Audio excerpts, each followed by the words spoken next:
బెంగుళూరులోని లాల్‌బాగ్‌లో ప్రస్తుతము flower show జరుగుతా ఉంది. ఇది జనవరి 16వ తేదీ ముఖ్యమంత్రి సిద్ధరామయ్య గారు ప్రారంభించారు. ఇది రిపబ్లిక్ డే సందర్భంగా ప్రారంభించారు. జనవరి 27 వరకు ఈ ఫ్లవర్ షో మనకందరికీ అందుబాటులో ఉంటుంది.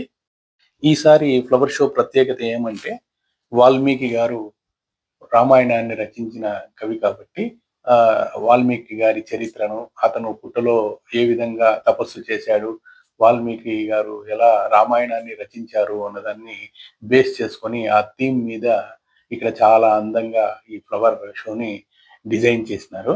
ఇప్పుడు చూడండి ఎంత బాగా వాల్మీకి గారు ఆయన ఉన్నటువంటి ఆ పుట్ట.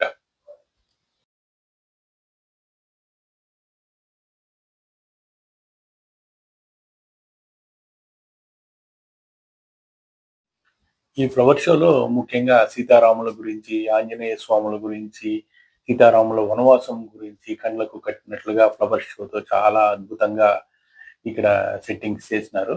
ఇక్కడ మనం చూస్తున్నట్లయితే విశ్వామిత్ర మహర్షి చేసేటటువంటి యజ్ఞాన్ని భంగపరిచేదానికి వచ్చినటువంటి కొన్ని శక్తులను ఏ విధంగా వీళ్ళిద్దరూ ఆకాశంలో వస్తుంటే రామలక్ష్మణులు చంపారు అన్నటువంటి ఆ విషయాన్ని కూడా చాలా అద్భుతంగా ఇక్కడ మనకు ఈ గ్లాస్ హౌస్‌లో దీన్ని వాళ్ళు సెట్ చేయడం చాలా ఆనందాన్నిస్తుంది.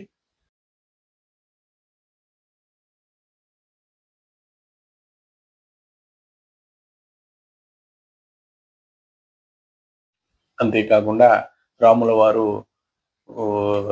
లంక మీదికి యుద్ధానికి పోయినప్పుడు తన వంతు సహాయం చేసిన ఈ కుందేలును ప్రతిరూపాన్ని చాలా అద్భుతంగా ఇక్కడ చిత్రీకరించారు.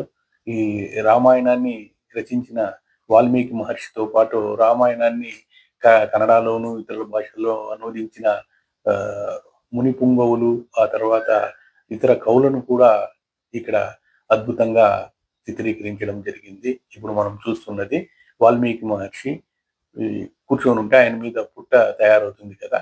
ఆ దృశ్యాన్ని. ఇప్పుడు చూడండి ఇక్కడ మనము వాల్మీకి మహర్షుల వారిని, ఆ తర్వాత ఇతర కవులను, ఋషి పుంగవులను వరుసగా ఈ గ్లాస్ హౌస్‌లో ప్రతిష్ఠించారు. చూసేందుకు చాలా ఆహ్లాదకరంగా ఉంది ఈ వాతావరణం.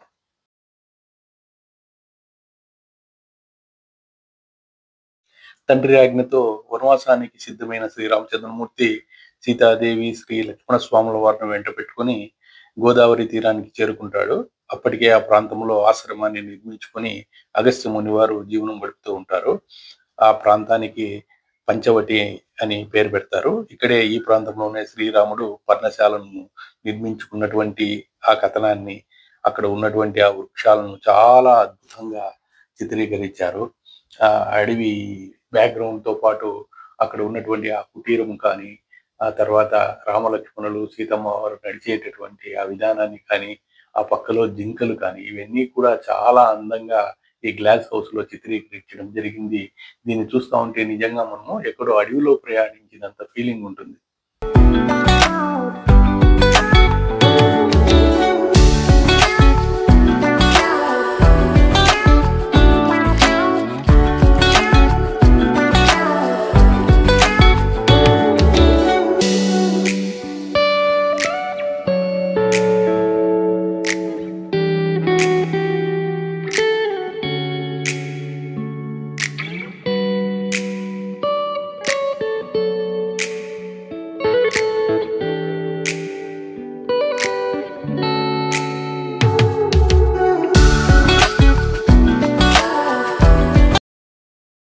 రామాయణ సృష్టికర్త వాల్మీకి బ్యాక్‌గ్రౌండ్‌లో పుట్ట, తర్వాత వారు రచించిన రామాయణాన్ని చాలా అందంగా ఇక్కడ చిత్రీకరించారు. మంచి మనోల్లాసం వస్తుంది మనకి ఈ దృశ్యం చూస్తే.